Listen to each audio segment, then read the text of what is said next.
You know, we could all use some encouragement. And I've got some good news for you.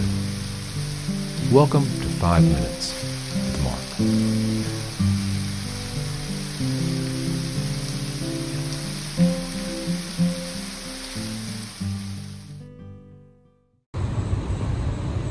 So, greetings, friends. Welcome to 5 Minutes with Mark. We're going to pick up our story of the Gospel of Mark, chapter 10. We're at verse 35.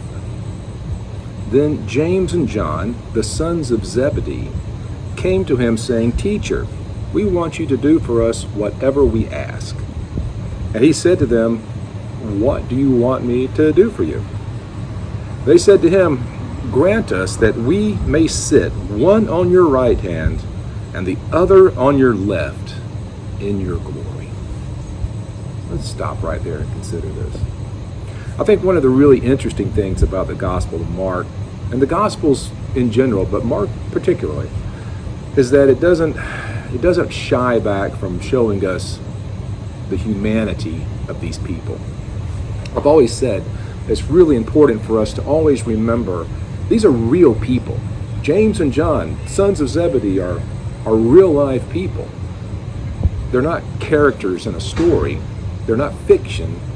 They're flesh and blood men who lived, who were handpicked by Jesus. Remember, these were the other fishermen. You had Peter and Andrew on their boat, and James and John with their father, Zebedee, on the other boat. And Jesus called them to drop their nets and to follow him. And they did that. And they've been with him from the very beginning. They've been through him for everything. And as they're entering toward Jerusalem, they understand that Jesus is about to come and something's going to happen. Now, he's just told them he's going to be killed and then rise on the third day, but they don't really hear it. What their real expectation was at this point was that Jesus was going to go, run the Romans out, take control of everything, and establish himself on the throne of David. And they say, when you come into your glory, when you achieve that goal, when you're sitting on the throne, we would like to be on your left and your right. In other words, the two positions of greatest power and authority, we ask that you would give those to us. Wow.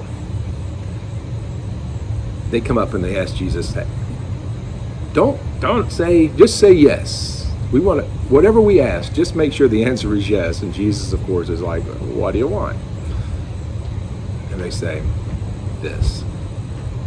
You can almost see Jesus shaking his head as they come across with these requests, because as he's going to explain, you don't really understand what you're talking about. You still don't get it. But I think the thing we need to really wrestle with is how often do we come to God with the same thing? Maybe not particularly the same thing, but in the same manner. Oh Lord, please give me what I want.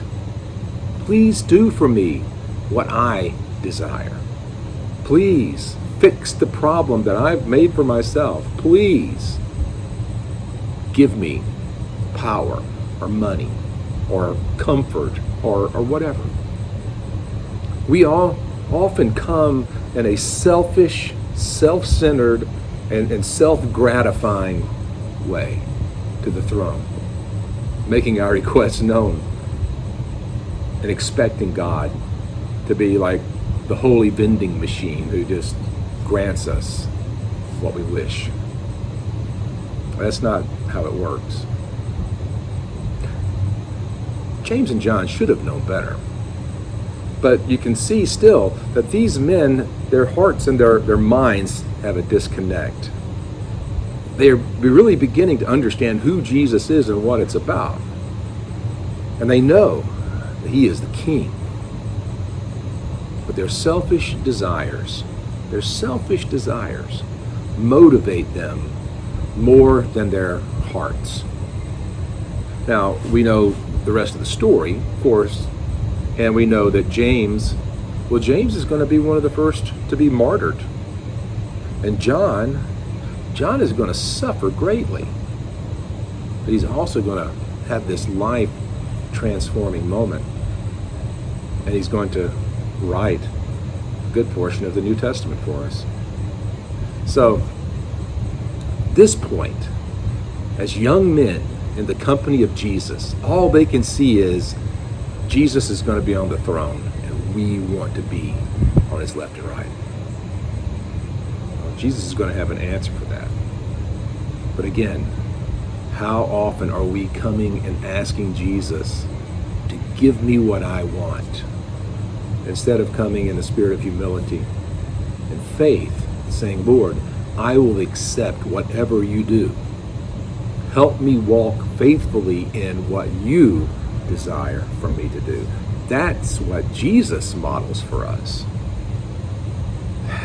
And it's a much more difficult thing to do than to say, give me what I want. By the way, I want my Cadillac to be red.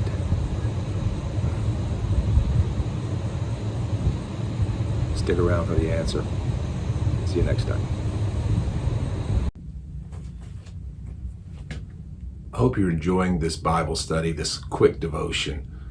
If you'd like more content, you'd like to know more about me and see more of the things that I'm doing, check out my website, theeclecticmonk.com. There you'll find out about my video vlog, my podcast, and a whole lot of other stuff.